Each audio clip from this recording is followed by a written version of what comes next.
Poor saddle fit can cause discomfort and pain, even resulting in permanent damage to your horse. Here are some signs to look for. Sore sensitive back, overdeveloped bulge, under neck, tight back, dip in front of withers, moving down and away from pain, stressed abdominal muscle, tight barrel, hunter bump, kissing spine, dry spots under wet blanket, white hair in the wither area, stumbling or tripping, cold back or cinchy.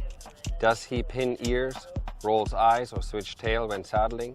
Your horse may be acting out because of pain, rearing or bucking, chomping at the bit, head tossing, reluctant to move forward, lack of engagement, not round, general bad attitude, resents work, pulls or roots down with their head, hollow stance back, 4-beat canter, refusing jumps. The tail is the elongation of the spine. If you go to the left and the horse is bent to the left and the saddle goes to the right, which it does, of course the tail will go this way. Here are some saddle design features to look for. Look for channel freedom, for complete freedom for the horse's spine. If the saddle is too narrow in the channel, the saddle sits on the spinal transverse. What happened next is no circulation in the hip or in the SI joint. And then you see horses getting a dip, also known as a hunter bump.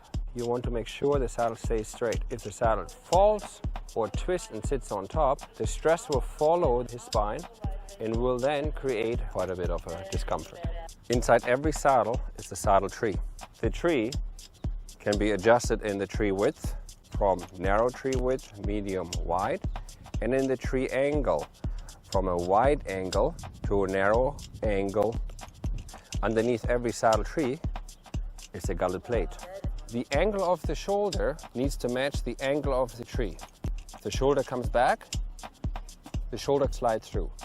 The saddle is designed to change to the ever-changing horse. A typical 3-year-old, 5-year-old, 8-year-old.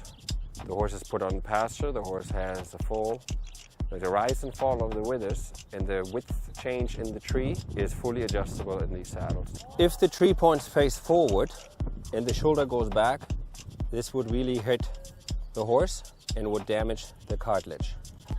The importance of a rear-facing tree point allows the shoulder to come back to not chop off the cartilage and damage the horse's shoulder for life. Look for shoulder relief panels. A shoulder relief panel accommodates larger shoulders. A horse moves like us, diagonal. And if the saddle is rigid, it would interfere. The freedom in the movement, if the saddle tree completely follows the diagonal motion of the horse's back and the swing of the horse. This horse presented with tension behind the saddle. Notice how the gluteal muscles in his rump pop up.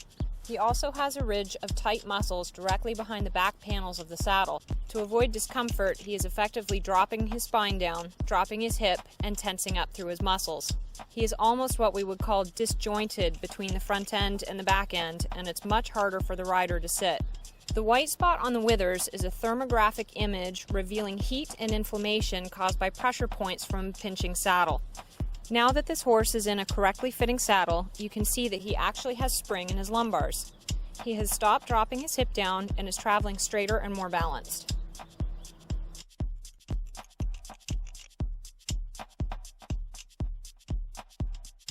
One of the most important points is that these saddles fit the shoulders really good. All human beings are uneven. Also horses are uneven in the shoulders, and Jochen Schlese developed a system that he can make the saddle trees in front of the shoulders a little bit uneven so that both shoulders have freedom. And I can see that with my horses that they are much more rising their front legs because they feel well with the new saddle. They are much more one piece. They are not the wither, the back, the haunches. It's one piece because there's no saddle hanging in the middle and the horse can work fluently under these saddles. Riding shouldn't hurt.